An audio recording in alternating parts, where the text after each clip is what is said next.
सब लोग के कैमरे बंद है, तो थोड़ा अगर कैमरा आप शुरू करें तो हम देख पाएंगे आपको।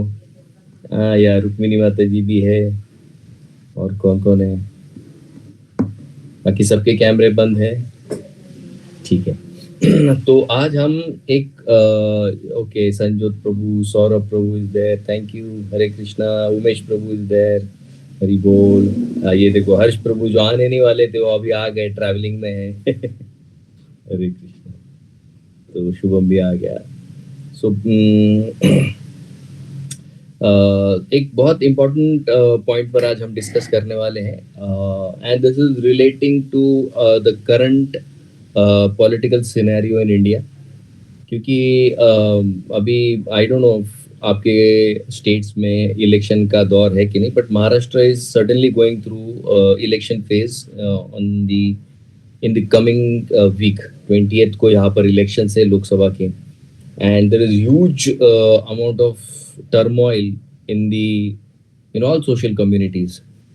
तो कई डिवोटीज ये पूछ रहे थे कि प्रभु जी किसको वोट करना है, क्या वोट करना है, क्या थॉट प्रोसेस होना चाहिए। तो शास्त्र को लेकर आज हम एक थोड़ा टाइम 20-25 मिनट चर्चा करेंगे, so that you get a proper clarity कि what is happening in the state, और एज अ डिवोटी आपका क्या थॉट प्रोसेस होना चाहिए। सो कुछ महाभारत से रेफरेंसेस और कुछ चैतन्य चरितामृत से रेफरेंसेस हम आपको देंगे, just to make the point more clearer, so that you don't have any doubt, कोई एम्बिग्यूटी न हो आप में कि जब आपके स्टेट में इलेक्शन हो तो आपको क्या स्टैंड लेना है। बिकॉज जैसे हम लोग उस दिन रुक्मिणी माता जी को पूछ रहे थे कि भाई आप आए क्यों नहीं मायापुर में, आप इतना पास में हो। तो उन्होंने बताया कि उस दिन उनका जो भी टाउन है वहां पर बैन किया गया था, कर्फ्यू लगा हुआ था, और जो सारा सोशल मीडिया प्लेटफॉर्म है, मैंने इंटरनेट ही उन्होंने शट डाउन कर दिया था। बिकॉज उनके एरिया में उस दिन दुर्गा पूजा का जो पंडाल है उसको कुछ दूसरे कम्युनिटी के लोगों ने जला दिया। ओके, तो उसकी वजह से काफी राइटिंग हुआ और फिर टोटल शटडाउन वहां पर कर दिया गया था। सो ये आजकल बहुत कॉमन है, and specially all the devotees who are in feminine gender, you have to be very very careful कि उनका देखिए एक टर्मिनोलॉजी है उनका जो वो लोग अक्सर यूज कर रहे हैं, जिसको जिहाद कहते हैं। एक्चुअली जिहाद का मतलब है होली वॉर। ओके, बट इसमें इनके जिहाद में कहीं पर भी होलीनेस नहीं है, सब अनहोली है। सो होता क्या है कि जब आपको क्लैरिटी नहीं होता है इन चीजों को लेकर, मैं आपको एक करंट स्टैटिस्टिक्स भी दूंगा, बड़े बड़े जो ऑथर्स हैं उनकी किताबों से मैं आपको रेफरेंस दूंगा ये बताने के लिए कि उनका एजेंडा क्या है। Okay, their agenda is seriously very very clear. लेकिन एज यूथ आप जब डिवोटी बनते हो आपको लगता है कि नहीं हमें तो इक्वल सबके साथ रहना है। नहीं, गीता इज डैम क्लियर। मैंने ये श्लोक पहले भी बोला है, इसके ऊपर मैंने पहले भी डिफाइन किया है। पंडित समदर्शी कहा गया है उसको, पंडित समवर्ती कहीं पर भी नहीं है। सॉरी, आपको उसको सोल के रूप में देखना है, but when it comes to dealing with that person उसमें वर्तन सेम नहीं होता है। It is absolutely no equal वर्तन, यू कैनॉट। उसके रीजन भी दूंगा और उसके कुछ एग्जाम्पल्स भी मैं आपको महाभारत से दूंगा। प्रोमिनेंट एग्जाम्पल्स हम सब जानते हैं, बट ये पर्सपेक्टिव हमको कहीं पर भी नहीं दिया जाता है। Only when you here from acknowledged people, जैसे मध्वाचार्य का कमेंट्री है, जो आप उसको पढ़ोगे तो आपको अंडरस्टैंडिंग आएगा कि भाई किस लेवल पे है ये महाभारत। एक्चुअली हर डिवोटी ने पढ़ना चाहिए, मैंने पढ़ा है। So I'll tell you some stories from Mahabharat which will make the points more clearer. तो जैसे देखिए अब करंट टाइम में अभी जैसे यूएस का इलेक्शन हुआ। ओके, यूएस के इलेक्शन में हम सब जानते हैं कि ट्रम्प जो है उनका वो जीत गए इलेक्शन को।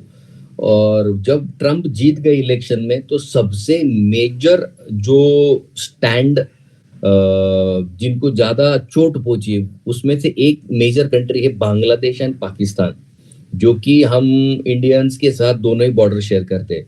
तो वो लोगों के पॉलिसीज में तुरंत चेंज आ गया, बिकॉज दे नो कि अभी जो नया प्रेसिडेंट आया है he has a serious take over Islam. Okay, उसके रीजंस अलग होंगे, we don't mind that, but हमको ये उसका स्टैंड इतना सीरियस है। सो इमीडिएटली उनके पॉलिसीज में बहुत ज्यादा चेंजेस आपको दिखाई देने पड़ेंगे अभी। तो गीता में जब भगवान कृष्ण ये कहते हैं ना, यदा यदा ही धर्मस्य ग्लानिर्भवति भारत अभ्युत्थानमधर्मस्य तदात्मानं सृजामि। उसकी धर्म की सृष्टि करने के लिए, बार बार उसको रिसेट करने के लिए भगवान कृष्ण आएंगे। ये आपको पता होना चाहिए। देखिए, कृष्ण इज सुप्रीम, हम सब जानते हैं, everything good and done, but why did Krishna take so much of time to establish dharma? देखा जाए तो कृष्ण 18 दिन में वॉर खत्म करके सबको एक साथ कंप्लीट करते नहीं, but he has taken such a long time, years and years have gone. Krishna Mathura में कब आए? 11 साल के। और कृष्ण ने युद्ध कब किया? 80 years, when he was 80 year old. बीच में 70 साल का गैप है। क्या किया है भगवान कृष्ण ने? You have to understand very deeply कि तुमको जनरल मासेस को सामने रखते हुए, पॉलिटिकल लीडर्स को सामने रखते हुए पूरा स्ट्रेटेजी डिजाइन करना पड़ता है। जैसे महाभारत में एक बहुत सुंदर संवाद है, ये भीष्म पितामह का संवाद है with Yudhishthira Maharaj. Yudhishthira Maharaj is asking question when Bhishma Pitamah is on his death bed. तो युधिष्ठिर महाराज भीष्म पितामह को क्वेश्चन पूछते हैं। वो पूछते हैं कि भीष्मदेव बताइए कि राजा बड़ा है कि काल बड़ा है ना? अगर आप गीता पढ़ोगे तो गीता इज वेरी क्लियर कि कालोस्मि लोकक्षय कृत, सबको मैं चुटकी में खत्म कर सकता हूँ। भगवान कृष्ण बोलते हैं कि मैं वो काल हूँ, I can wipe out everything. क्षय means he can destroy everything, but Bhishma doesn't take that stand. Bhishmadev exact opposite बोलते हैं। भीष्म से काल से बड़ा राजा है। ओके, क्योंकि उस टाइम फ्रेम को रूल करने वाला एक पर्सन है जिसको हम राजा कहते हैं। अगर राजा प्रॉपर क्वालिफाइड है, राजा अगर वेल इक्विप्ड है, तो वो खराब से खराब टाइम को भी एक अच्छे टाइम में कन्वर्ट करने की ताकत रखता है। ये राजा की ताकत है। तो भीष्मदेव कहते हैं काल बड़ा होगा, लेकिन अगर तुम करंट पोजीशन में चेक करो तो king is more powerful than the time. So आपको ये पता होना चाहिए कि भीष्मदेव जब ये कह रहा है, भीष्म कितने साल जिए, ये उनका एज कभी 300 का आ जाता है, कभी 400 का आ जाता है। अगर जो व्यक्ति 400 साल 300 साल से राज्यकर्ता बना हुआ है, आप यकीन मानिए कितना उसमें ताकत होगा, कितनी सोच होगी, कितना बड़ा टाइम, कितने बड़े मोनार्क आके चले गए उसके पीरियड में। वो कहते हैं कि अगर राजा पावरफुल है तो वो बहुत कुछ कर सकता है। खराब से खराब टाइम को सुन, कलयुग को वो सतयुग बनाने की ताकत रखता है। लेकिन अगर राजा पावरफुल नहीं है या राजा अगर सही नहीं है, तो वो सतयुग का भी कलयुग कर सकता है। जैसे और एक एग्जांपल लेते महाभारत से, थोड़ा ठीक से सुनिए इसको। You have to understand this point, because as devoted doesn't mean just त्रिनादपि सुनिचैन। हमारे लिए त्रिनादपि सुनिचैन का बहुत अलग डेफिनेशन भी है, जो कि हमारे आचार्य देकर गए हैं। ओके, तो जब भीष्म, अब एग्जाम्पल कहाँ पर चलते हैं हम, वहां पर चलते हैं जहां पर अभी द्रौपदी का वस्त्राहरण हो रहा है। ओके, द्रौपदी का वस्त्राहरण हो रहा है। द्रौपदी को दांव पर लगाया जाता है, द्रौपदी हार जाती है। अब द्रौपदी वहां पर नहीं है सभा में, अब द्रौपदी सभा में नहीं है, तो वहां पर दो लोग उठ के खड़े होते हैं who are in favour of Draupadi. तो एक होता है विकर्ण, जो कि दुर्योधन का भाई है, छोटा भाई है वो। तो वो बोलता है नहीं, ये गलत है, आप ऐसे नहीं कर सकते, योर बिहेवियर इज एब्सोल्युटली अधार्मिक। वो खुद बोलता है, तो दुर्योधन उसको चुप कर रहा है, बोले नीचे बैठ। उसके पश्चात विदुर जी खड़े होते हैं। अब जब विदुर जी खड़े होते हैं तो वो कहते हैं कि, सॉरी, वो कहते हैं कि द्रौपदी एक इंडिविजुअल है, शी इज अ पर्सन, और पर्सन को पर्सन से ही जीता जाता है। मैंने उस व्यक्ति को दूसरा व्यक्ति दाव पर लगाया और वो जीते तो वो व्यक्ति हार गया, ऐसे कभी नहीं होता है। That is not the law. तो जब दुर्योधन ये सुनता है कि भाई अभी तो एक्चुअली में हम द्रौपदी को जीते नहीं, फिर तब दुर्योधन कहता है कि जाके उसे लेकर आओ उसके चेंबर से। तो हम सब जानते हैं कि द्रौपदी के बाल पकड़कर उसको खींच कर लाया जाता है, because she is in one dress, because she is in a cycle, body cycle में है वो, तो वो एक ही ड्रेस में कवर्ड है, तो उसको एज इट इज वैसे के वैसे खींच कर लाते हैं। आप सोचिए किसी लेडी के लिए कितना अजीब वो फेज होगा कि यार तुम एक सिंगल ड्रेस में हो, तुम्हारी कंडीशन नहीं है, ना तो फिजिकली और फिट, नीदर मेंटली और इन अ स्टेबल मूड, और वहां पर आपको ड्रैग करके लाया जा रहा है। So that is something very very difficult. तो जब द्रौपदी को असेंबली में लाया जाता है, तो द्रौपदी भीष्म सबको सबको हेल्प मांगती, कोई हेल्प नहीं करता। Ultimately she goes to Bhishma, और जब वो भीष्म के पास जाती है तो भीष्म को वो कहती है, दो चीजें पूछती है कि एक्चुअली मैं हारी कि नहीं हारी, ये आप मुझे बताओ।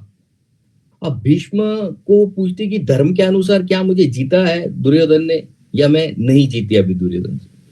तो भीष्म स्तुति करने लगते हैं। स्तुति क्या करते हैं? अरे बोले इतने खराब अवस्था है तुम्हारी, लेकिन तुम धर्म की बात कर रहे हो, बोले ये बहुत तुम्हारा ग्रेटनेस है। But what actually Draupadi meant was, see एक दूसरा एग्जांपल लेते हैं, तब आप ये एग्जांपल को समझ पाओगे। जब माता सीता को रावण लेकर जा रहा है और जटायु देखता है, क्योंकि जटायु का काम ही था कि he was the watchman of the entire trio. Sitaram Lakshman के वो वॉचमैन थे, वो कंटिन्यूस उनको वहां से वहां पर उन पर ध्यान रखते थे पंचवटी में। अब इसने टेक ऑफ किया तो ये उड़ा वहीं से जहां से जटायु रहते थे। तो जटायु ने देख लिया कि रावण लेकर जा रहा है। तो सीता माता कहती कि आप लड़ो मत, आप बूढ़े हो, आप खाली मैसेज दो कि भगवान रामचंद्र को कि सीता को रावण लेकर गया है। ओके। अब जटायु बूढ़े हैं, जटायु थके हुए हैं, जटायु में ताकत नहीं है, रावण यंग है, पावरफुल है, डायनेमिक है, उसके बाद फ्लाइंग व्हीकल है, सब कुछ है। अब आप कॉमन सेंस लगाओ, जब सीता कह रही कि नहीं बस मैसेज दे दो, तो जटायु क्या कहेंगे? हाँ मैं मैसेज दे दूंगा, आप रावण के साथ जाओ। ऐसा ऐसा नहीं होता है। इट डजंट मीन दैट अच्छा भाई तुम जाओ रावण के साथ में मैसेज, अरे नहीं। When Sita is saying pass on my message, internally she is meaning help me, save me. एक गिद्ध होने के बाद, एक वल्चर होने के बाद जटायु को ये बात समझ में आती है कि what Sita is passing on. वो लड़ते इसीलिए ना, वरना लड़ने की क्या जरूरत है? सीता तो खुद बोल रही मत लड़ो, थोड़ी ना मरने के लिए लड़ रहे हो ना।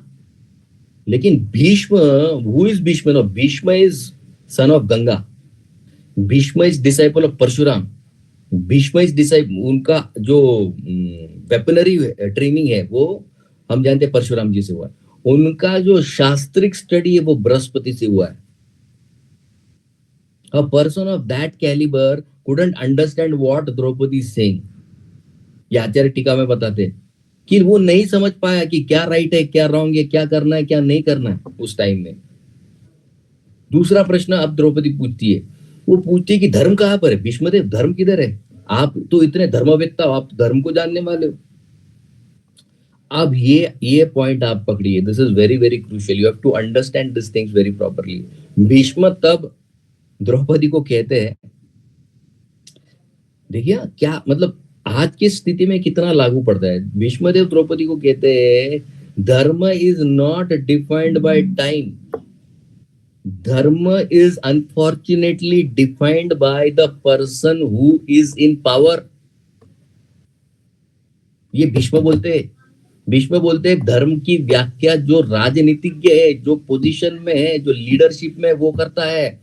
और वहां पर भीष्मदेव द्रौपदी को कहते हैं, और अनफॉर्चुनेटली अभी जो राजा है वो दुर्योधन है, इसलिए वो जो बोलेगा वो धर्म होगा, या उसे वैसे मानना पड़ेगा। हालांकि धर्म की डेफिनेशन अलग है, but currently you will have to follow him because that is what he is defining. इसके लिए आज हम जो तिलक लगाकर, कंठी माला लगाकर घूम रहे हैं, या आप जो भी फेथ के हो, जो भी सेक्ट के हो, अगर आपको लग रहा है कि नहीं भाई हमारे सेक्ट में यही चीज का पालन होता है, मुझे करना है, you will not be able to follow because the king will define whether it is right or wrong, you have to do it or not.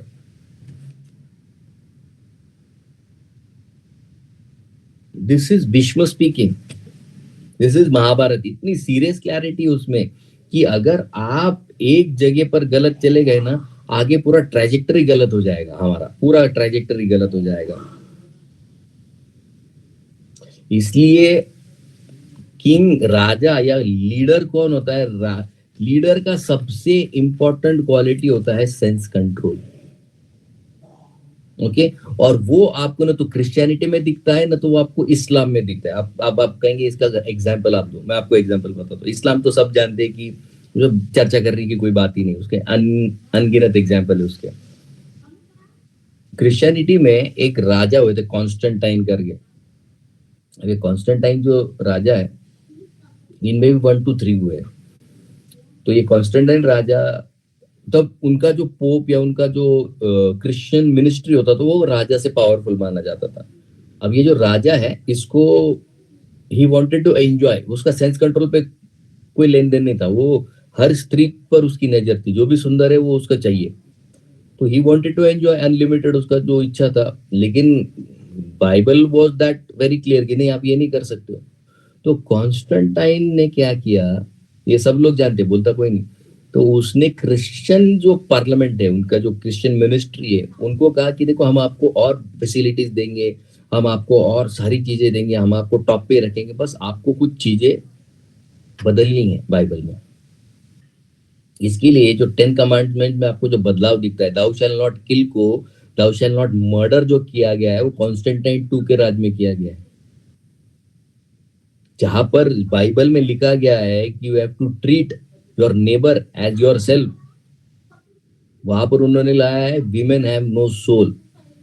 यानी वीमेन जो है they are only meant to be enjoyed and thrown away, क्योंकि उसमें आत्मा नहीं है। तो आत्मा नहीं है तो उसको कर्म लगेगा नहीं, आपको पाप नहीं लगेगा। अगर उसको मार भी दो, आप उसके साथ कुछ खिलवाड़ भी करो तो आपको पाप नहीं लगेगा, क्योंकि उसमें आत्मा नहीं। आत्मा सिर्फ पुरुष में।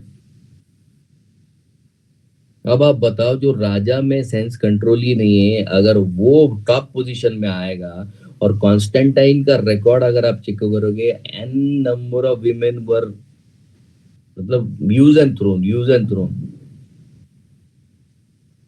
इसके लिए भीष्मदेव कहते हैं कि अगर आपके पास एक प्रॉपर स्ट्रैटेजी नहीं है to deal with the current situation, it is only matter of time. Example से बताता हूँ आपको, बुद्धिज्म कैसे वाइप आउट हुआ, इंडिया से जैनिज्म कैसे वाइप आउट हुआ। कैसे गए ये सब, गए कहाँ? इतने बड़े बड़े जो स्पिरिचुअल ऑर्गेनाइजेशन रहे, एक मेन स्ट्रीम में ये थे। इंडिया में बुद्धिज्म कब प्रोमिनेंस हुआ? जब राजा अशोक ने बुद्धिज्म को स्वीकार किया। Right from India, Nepal, Bhutan, Burma, वो पूरा पट्टा। मैंने आज जहां पर आप मलेशिया जाइए, आप मलेशिया में पूरा पैच, वहां से पूरा का पूरा जो आइलैंड का पैच है, वहां पर बुद्धिज्म फैला हुआ है आज भी, because one king turned to one particular religion. Christianity कहां से फ्लरिश हुआ? राजा ने क्रिश्चियनिटी को स्वीकार किया, तब जाकर प्रजा ने क्रिश्चियनिटी को स्वीकार किया। If you want to practise what you want, you will have to choose a right person. इसलिए कुंती को के सामने जब अभी प्रसंग है कि बच्चों को जन्म देना है, तो कुंती के जो पति है वो कहते हैं कि भाई ठीक है, आपके पास मंत्र है, मंत्र उच्चारण कीजिए। तो कुंती कहती मैं कौन से देवता को बुलाऊं? तो पांडु महाराज कहते सबसे पहले आप धर्मराज को बुलाइए, क्योंकि धर्म की स्थापना करनी है। तो धर्मराज आते हैं, युधिष्ठिर का जन्म होता है। 1 साल तपस्या करेंगे, 1 साल तपस्या के बाद फिर से वो कहती है कि आप क्यों, कौन से देवता को बुलाना है। तब पांडु महाराज कहते हैं कि धर्म जो है, अभी पांडु महाराज कह रहे हैं धर्म अपने आप में वीक है, उसको सपोर्ट लगता है, उसको स्ट्रेंथ लगता है, उसको प्रोटेक्शन को लगता है, इसलिए वायु को बुलाओ। तो वायु से आए भीम, वाई टू प्रोटेक्ट धर्म। अब मुद्दा क्या होता है कि धर्म अपने आप में वीक है, उसको प्रोटेक्ट करने के लिए पावरफुल लोग लगते हैं, तो भीम आ गया। लेकिन धर्म में और पावरफुल लोगों में हमेशा होड़ लगी रहती है टेक ओवर करने की। तो इन दोनों को बैलेंस करने के लिए बैलेंसर को बुलाया जाता है इंद्र। तो इंद्र से आते हैं अर्जुन, ताकि भीम में और युधिष्ठिर महाराज में बैलेंस बनाए रखे, क्योंकि दोनों एकदम अपोजिट है, डायमेट्रिकली अपोजिट थॉट प्रोसेस है दोनों का। भीम बोलता है इधर ही मार दो, युधिष्ठिर महाराज बोलते नहीं मारेंगे, अब भी नहीं, बाद में देखेंगे, उसका पहले एनालिसिस करेंगे, एनालिसिस के बाद उस पर कमिटी बिठाएंगे, उस पर 4 वकील बिठाएंगे, फिर अरे भाई टाइम नहीं होता है कभी इतना। तो दोनों का थॉट प्रोसेस डायमेट्रिकली अपोजिट है, तो बैलेंसर लगता है। तो हमेशा ज्यादा स्ट्रगल किसको हुआ है? वो बैलेंसर अर्जुन को ही हमेशा भीम और युधिष्ठिर को रोक के रखना पड़ता है। भाई अभी झगड़ा नहीं करे, पहले हम प्रॉपर स्ट्रेटेजी डिजाइन करेंगे। फिर भीम अगर चाहता तो असद सभा में दुर्योधन को फाड़ सकता था वो, लेकिन भैया, बड़े भैया, वो डायलॉग है ना पिक्चर का, बड़े भैया, तो उनके बड़े भाई की वजह से कुछ नहीं किया उसने। बोले नहीं, ऐसा दिख जाएगा कि भाइयों भाइयों में एक मत नहीं है। So coming times, anybody who is above 18 has to vote, और हम उनको ही वोट करेंगे जो प्रो हिंदू है। हमको हमारे पर्सनल कास्ट और कैटेगरी से कोई लेन देन नहीं है हमको यहाँ पर। अगर इतना ही होता तो रामदास स्वामी जैसे बड़े बड़े संत क्यों गांव गांव जाकर प्रचार करते? मुझे पता नहीं यहाँ पर कितने लोगों को रामदास स्वामी के बारे में पता है। यहाँ पर महाराष्ट्र में एक बहुत बड़े संत हुए, उन्होंने 1 करोड़ राम नाम का जप किया है, और इतना जप किया कि उनको भगवान रामचंद्र ने भी दर्शन दिया है, हनुमान जी ने भी दर्शन दिया है, और एक बहुत पावरफुल थे वो। एक साथ 1,000 सूर्य नमस्कार करते थे, 1000 सूर्य नमस्कार। वो एक साथ इतना बड़ा बैरल भर के दूध पीते थे वो, that is what was his capacity. वो इतना दूध एक इसमें पीते थे वो। हम एक बॉटल पानी पी ले एक साथ बहुत हो गया। वो मराठी में उसको रांजन कहते हैं। रांजन माने it is like huge, huge है वो। पी लेते थे पूरा, बस दिन का काम हो गया। फिर दिन भर घूमते थे, दिन भर घूमते थे यहाँ, प्रचार प्रचार प्रचार। क्यों किया उन्होंने? बिकॉज ही अंडरस्टूड कि अगर मुगलों से हमको बचना है तो हमको कोई पावरफुल लीडर लगेगा, and that is why he went on promoting Shivaji Maharaj. He promoted, he himself personally promoted Shivaji Maharaj. इसलिए कल को अगर आपको ये दिखे कि इस्कॉन में किसी को प्रमोट किया जा रहा है, तो यू हैव टू अंडरस्टैंड कि yes it is for a purpose. आज सोचिए अमेरिका की जब इलेक्शन हुए, एक तरफ ट्रम्प था और दूसरी तरफ कमला हैरिस। ओके, कमला हैरिस तो उसका तो इंडियन बैकग्राउंड है, वो कभी बोली नहीं कि मैं Indian, never she spoke about Indian culture. But दूसरी जगह जैसे ही ट्रम्प प्राइम मिनिस्टर प्रेसिडेंट हो जाते हैं, तुलसी गबार्ड, अगर आपने उसका वीडियो नहीं देखा तो उसका वीडियो देखिए। वो पार्लियामेंट में गिटार लेके हरे कृष्णा कीर्तन कर रही है जब उसका सेरेमनी हो रहा है। मुद्दा क्या है कि भाई अगर हमें हमारे ओपिनियंस को फोरफ्रंट पर लाना है, हमारे इमोशंस को फोरफ्रंट पर लाना है, you will have to vote, you will have to promote, and you will have to confirm कि हाँ ये हो रहा है। ये 3 चीजें आपको कंटिन्यूअसली करना पड़ेगा। अब लास्ट पॉइंट मैं आपको बताता हूं। हमारे इंडियन एजुकेशन सिस्टम में जो टेक्स्ट बुक आए हैं, खास करके अभी यहाँ पर कुछ बच्चे 9th 10th, तो इनका हिस्ट्री बुक्स आप चेक कीजिए। इनके हिस्ट्री बुक्स में हमारा एक्चुअल हिस्ट्री, हमको रशियन रेवोल्यूशन से क्या लेन देन है बताओ? हमको अमेरिकन रेवोल्यूशन से क्या लेन देन है? हमको फ्रेंच हमको आती नहीं, फ्रेंच क्या जानता नहीं, तुमको फ्रेंच रेवोल्यूशन क्यों सिखाया जा रहा है? तुमको शिवाजी नहीं सिखाया किसी ने, तुमको तुकाराम महाराज नहीं सिखाया, तुमको अकबर पर पूरा ऐसे है, बाकी शिवाजी महाराज पर इतना पैराग्राफ है तुम्हारा। माने हमारा हमको नहीं सिखाया गया है। और हमको क्या, अभी अगर आप किताबें पढ़ोगे तो इट इज वेरी क्लियर, 2 चीजें बहुत सीरियस हुई है। नरेटिव प्रॉपर सेट किए गए हैं और उस तरह से बच्चों को ट्रेन किया जा रहा है स्कूल में। इसलिए आज के मैं आपको लाइव एग्जांपल बताता हूँ, how modern education is meant for what purpose. Real case बता रहा हूं मैं आपको। एक 8th 9th स्टैंडर्ड की लड़की है, ओके, ठीक से सुनिए आप, 9th स्टैंडर्ड की लड़की है। उसके माता पिता को लगा एक ही लड़की है, बेस्ट ऑफ बेस्ट स्कूल में डालेंगे इसको, जो पैसा लगे लगने दो। अब इनका उतना फाइनेंशियल स्ट्रेंथ है नहीं, इनके लड़की को इन्होंने बेस्ट स्कूल में डाल दिया। अब ये लड़की जब स्कूल में गई, अब इसके माता पिता का तो फाइनेंशियल कंडीशन नहीं उतना। अब ये लड़की ने देखा कि इसकी हर सहेली के हाथ में आईफोन 16 है, किसी का 16 है, किसी का प्लस है, तो किसी का प्रो है, बट 16 है। अब जिनको पता है आईफोन की क्या कीमत होती है वो समझ जाएंगे। तो वो लड़की ने जिद पकड़ ली कि भाई मेरे को आईफोन 16 है, वो भी प्रो। अभी प्रो आता है 1.5 लाख का। ये मैं भी क्यों जानता हूँ, क्योंकि मेरी सिस्टर की बेटी को आईफोन 16 प्रो जिसका कीमत 1,47,000 है, उसको गिफ्ट किया उसके। तो वो आई थी मिलने के लिए, तो वो दिखाया, बोले देखो मामा ये मेरा तेरे पिता को तूने मामा बनाया, 1.5 लाख का मोबाइल है तेरा, और एक पहला आईफोन घुमा दिया उसने, अभी उसको दूसरा दिया है। आप सोचिए, अब ये लड़की, अब वो पिता को तो टेंशन है ना, उसका पगार ही 90,000 रुपया है। अब तुम 1.5 लाख का मोबाइल लेगा तो 2 महीने का पगार उस मोबाइल में चला गया, तो अब देगा क्या? तो उसके पिता ने कहा कि भाई हम आपको अभी मोबाइल नहीं दिला सकते, आपके पास जो भी है सैमसंग हो जो भी, आप उसको यूज करो, हम बाद में आपको। तो लड़की क्या बोली आपको पता है? हम्म वो पिता बेचारा बेहोश होना बाकी था, आईसीयू में एडमिट करना बाकी था उसको। वो लड़की बोली अगर तुम्हारी औकात नहीं थी तो मेरे को जन्म क्यों दिया? बोले तो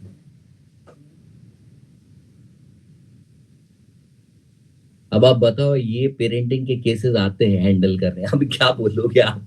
वो लड़की उसके पिता को बोलती है, अगर तुम्हारी हैसियत नहीं है मुझे पढ़ाने की, अभी पढ़ाई का और मोबाइल का क्या कनेक्शन है बताओ?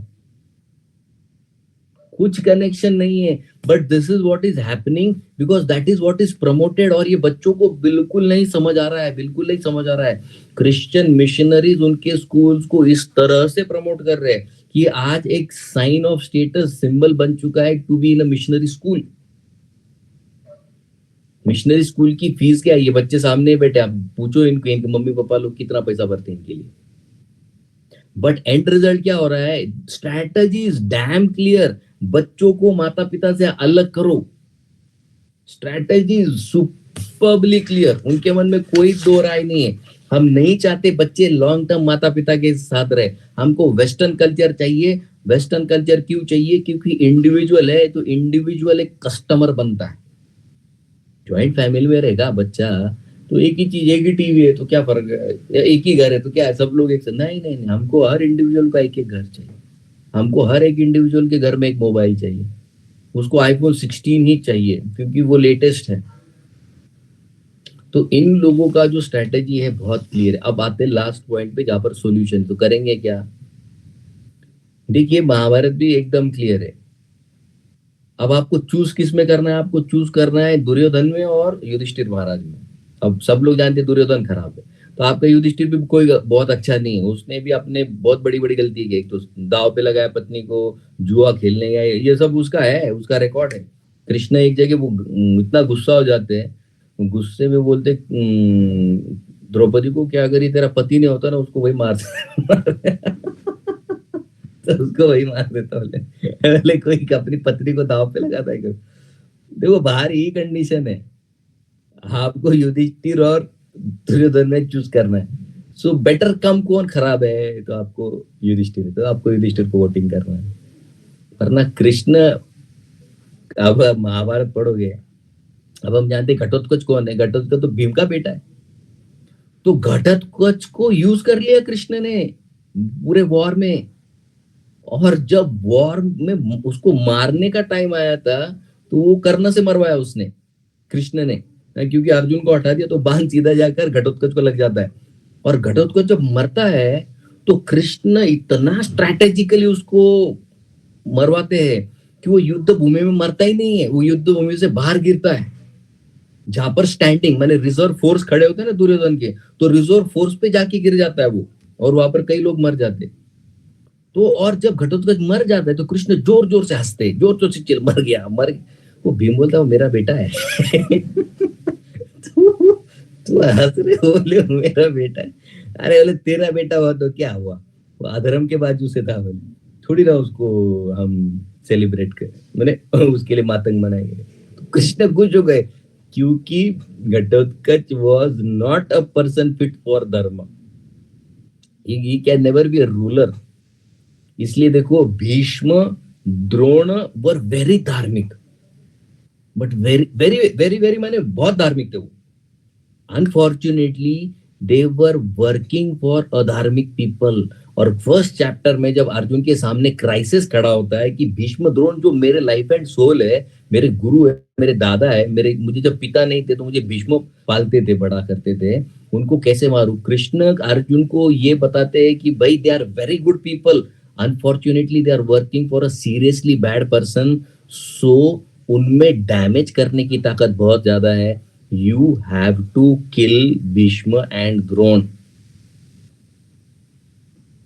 स्ट्रेट फॉरवर्ड कृष्ण ने अर्जुन को बोल दिया। इसलिए आज जो इकोसिस्टम डेवलप किया जा रहा है, it is for dividing the family. Kids को अलग करो, किड्स को बगावती बनाओ, kids should revolt against their parents. This is the entire system that has been created, और इसके n number of आपको examples मिल जाएंगे। So devotees, please please please be aware, please be very shrewd कि आप किसके साथ फ्रेंडशिप कर रहे हो, आपको किस कल्चर में ट्रेन किया जा रहा है, आप कहाँ से क्या चीजों को सीख रहे हो, उसका अगर आपके पास प्रॉपर अंडरस्टैंडिंग नहीं है तो we will seriously land up in trouble. Because coming times are not very healthy, not very good, नहीं सॉरी।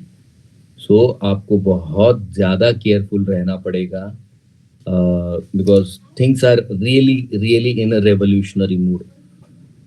और इकोसिस्टम जो है डिवाइड एंड रूल का है, and especially on target is kids, खास करके जो बहुत हैपनिंग एज में 8 9 10 11 और 12 के 5 साल के जो बच्चे हैं, इन पर बहुत ज्यादा फोकस है, इस पर बहुत ज्यादा पैसा लगाया जा रहा है। जगह जगह पर ब्रांडिंग, एडवर्टाइजमेंट और एक स्क्रिप्ट, एक नरेटिव सेट किया जा रहा है। फ्रीडम का मतलब ये ड्रेस है, फ्रीडम का मतलब ये करना है, फ्रीडम, आज फ्रीडम का मतलब बीड्स हो चुका है। Do you know this? बीड़ समझते हैं? बीड़ माने चरस, गांजा। आज पूना में सबसे बड़ा कंसाइनमेंट मिलता है, आज चेन्नई में सबसे बड़ा कंसाइनमेंट मिलता है 2-2 हजार किलो का। कहां से आ रहा है कंसाइनमेंट? और एक्सक्लूसिवली यूनी कैंपस में मिलता है। So those are in a very upcoming age, you have to be very very very careful. आपका एक मिस्टेक आपको बहुत ज्यादा पे करवाएगा। Please understand, it is not very simple, it doesn't come so simple. ठीक है, thank you all very much. Hare Krishna, Hare Krishna, Krishna Krishna Hare Hare. Hare Hare, Hare Ram Ram Ram. Yes, किसी को कोई क्वेश्चन है? यस प्रभु जी, पूछिए। हरे कृष्णा प्रभु जी, दंडवत प्रणाम। Thank you so much prabhu for the wonderful session. प्रभु जी, आप जैसे कि कह रहे थे कि आज आज एक मंदिर पे लेक्चर था, सुंदर श्याम प्रभु जी ले रहे थे। प्रभु जी ये कह रहे थे कि एक बार क्या हुआ ना, प्रभुपाद जी अपने डिसाइपल को पूछने लगे कि इस्कॉन का फ्यूचर आगे कैसा होगा। तो सब लोग अपने अपने ओपिनियन देने लगे कि जब हम अच्छे से चैंटिंग करेंगे, और किसी ने कहा कि हम ज़्यादा बुक डिस्ट्रीब्यूशन करेंगे। प्रभुपाद जी ने फाइनली कहा कि नहीं, ऐसा नहीं होता है।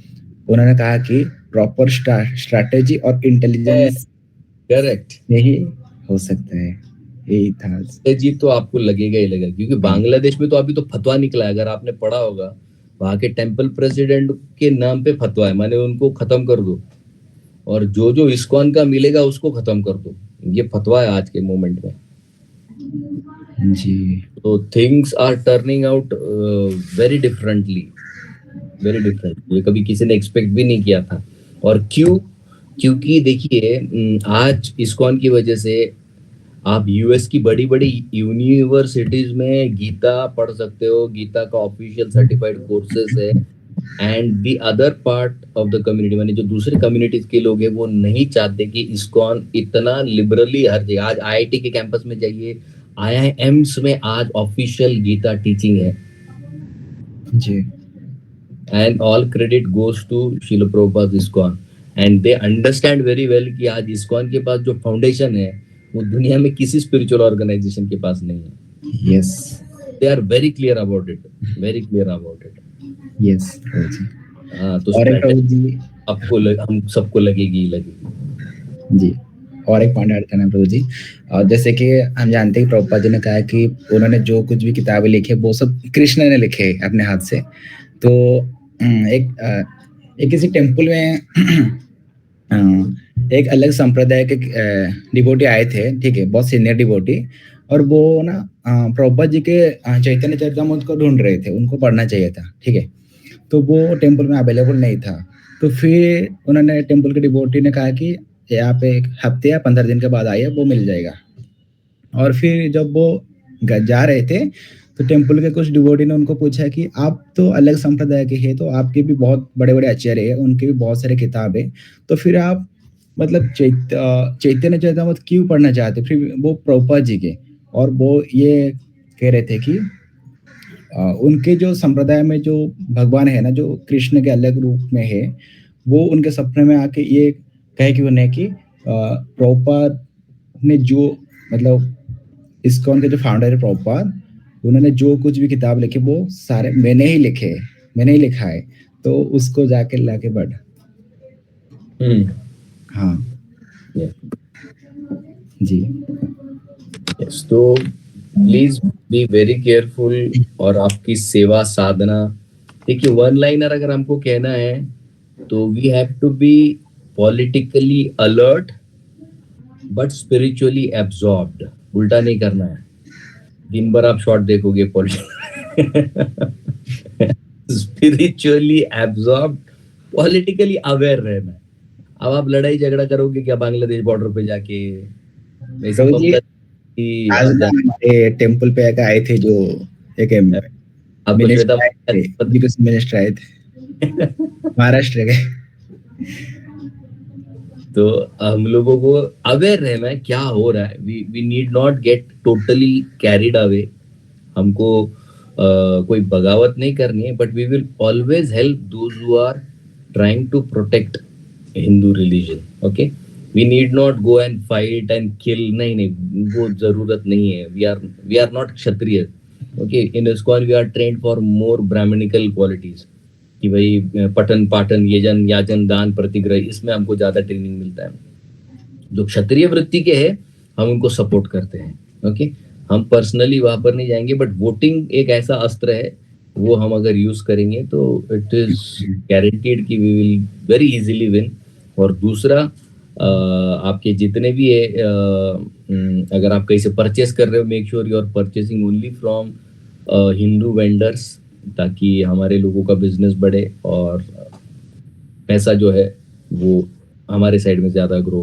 क्योंकि अगर आप यकीन नहीं मानोगे, मैं सातारा में था, एक बहुत रिमोट विलेज है सातारा में, तो वहां पर अपने डिवोटी, उनका कृष्णा मेडिकल है, तो उनके पास एक मुसलमान व्यक्ति है, तो वो बोले टूथपेस्ट दो, तो ठीक है, तो उन्होंने कंपनी का टूथपेस्ट दिखाया, तो बोले नहीं नहीं, ये कंपनी का नहीं चाहिए, दूसरा दो। तो बोले क्यों, अच्छा है, सस्ता भी है और सब लोग यूज करते। बोले नहीं, इसमें इजराइल कंट्री का पैसा है इस कंपनी में, तो हम इजराइल के अगेंस्ट है, तो हम वो अब आप बस बताओ मुझे, वो खेड़े गांव में एक रिमोट विलेज में उस व्यक्ति को कैसे पता चला कि ये कंपनी में इजराइल का पैसा है? तो उसको किसी ने फीडिंग दिया ना। माने आप सोचिए, वो दिल्ली से कितना कितना रूट नीचे फैला हुआ है, कि हर मस्जिद में, हर मदरसे में ये बात फैली हुई है कि करना क्या है। स्ट्रैटेजी इतनी क्लियर है उनकी, हम लोग के पास स्ट्रैटेजी भी नहीं है, हम लोग का यूनिटी भी नहीं है। ये हमारा सबसे खराब पॉइंट है। ओके, हरे कृष्णा। और किसी का कोई क्वेश्चन?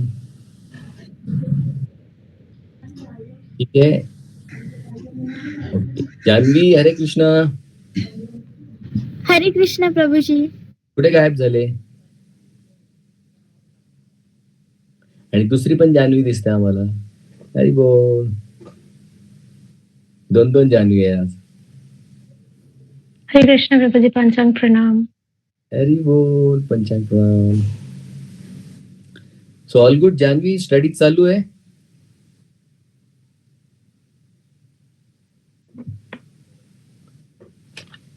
अभ्यास चालू है? यस प्रभूजी. गुड गुड, छान छान. ठीक है, कोई किसी को क्वेश्चन नहीं है तो फिर will end the discussion here. प्रभु जी, और एक सवाल है. Yes, so everybody please stay safe, protected, especially जो फीमेल डिवोटीज है, आपको को बहुत आपका ख्याल रखना है. Entertaining anybody anywhere, क्योंकि एक केस आया था मेरे पास, एक 8-9 स्टैंडर्ड की लड़की है, तो उसके स्कूल में एक मुसलमान लड़का था, तो अभी 9वीं की लड़की है यार, सोचो अब 8-9 की लड़की है वो, तो वो उसको प्रपोज कर रहा था और बहुत पीछे लग गया था. फिर वो उसके क्लासमेट्स उस लड़की को चिढ़ाने लगे थे वो लड़के के नाम से, तो अब सोचिए वो पूरे क्लास को, तो वो लड़की के लिए बहुत अजीब वो सीन हो गया था. She stopped going to school. वो रोज बहाने बनाती थी, पेट दुख रहा है, पैर दुख रहा है, ये हो रहा है, वो हो रहा है. तो माता पिता को समझ ही नहीं रहा था कि बच्ची क्यों नहीं स्कूल जा रही है. अल्टीमेटली जब उसको काउंसलर के पास लेकर गए तो उसने बोला कि ऐसे ऐसे हो रहा है और सब लोग मुझे वो लड़के के नाम से चिढ़ाते हैं स्कूल में, so I don't want to go to the school. So this is what is happening all around. You have to be very careful. ये सत्य, आप लोग कुछ बोल रहे थे? प्रभु जी, मेरा सवाल ये कि जो व्यास पूजा ऑफरिंग होता है वो क्या होता है प्रभु जी? Vyasa Puja offering is exclusively meant to glorify the parampara. उसमें हम खाली हमारे गुरु को नहीं करते ग्लोरीफाई. व्यास पूजा माने आप आपके गुरु का जो बर्थडे है उसको मनाते, but we for us we have to understand कि हमारे लिए गुरु जितना इम्पोर्टेंट है उससे कई ज्यादा इम्पोर्टेंट हमें हमारी परंपरा है। ओके, प्रभुपाद हुए, उनके गुरुजन, जो पूरा लीनिएज है, क्योंकि प्रभु आपके गुरु जो है वो इंडिविजुअल नहीं है, वो उस परंपरा का हिस्सा है। उनमें जो स्ट्रेंथ है वो ऊपर से आ रही है, वो because is connected to the entire parampara, is that powerful. तो Vyasa Puja is exclusively meant to glorify the parampara, guru परंपरा। उसमें हम सिर्फ गुरु को ही नहीं बट पूरी परंपरा को नमन करते उस दिन। अच्छा प्रभु जी, वो जो लिख के हम भेजते वो महाराज पढ़ते हैं क्या उसे? यस, काफी हद तक पढ़ते। यस, हमारे टाइम तो महाराज रात में 2-2 बजे तक बैठ के पढ़ते थे उसको। तो हमने देखा है वो, क्योंकि हम लोग मंदिर में रहते तो हमको पता है कि महाराज रात भर पढ़ते थे उसको। छोटे छोटे थे, कुछ लोग कॉपी पेस्ट भी करते तो फिर भी महाराज अभी is very personal, some things is very personal. Initially हमारा जब दीक्षा होता था तो महाराज रात में 2-2 3-3 बजे तक जागकर हमारे नाम चेक करते थे। अच्छा, इसको क्या नाम देना है, फिर वो फोटो मंगाते थे, इसका फोटो दिखाओ मुझे, फिर वो फोटो पे मेडिटेट करेंगे, फिर महाराज जो नाम आए फिर उसमें से एक नाम चूज करेंगे, इसका ये नाम होगा, फिर वो ठीक है। अच्छा, इनिशिएशन से पहले फोटो भी देखते हैं सबका? हाँ, अभी नहीं है प्रभु इतना, क्योंकि नंबर बहुत बढ़ गया और महाराज का हेल्थ भी नहीं ठीक रहता है। बट हमारे टाइम हमने देखा है कि महाराज बहुत माने वेरी पर्सनल, वेरी पर्सनल। अच्छा जी, ओके, यस। हरे कृष्णा। श्रील प्रभुपाद की जय। जय।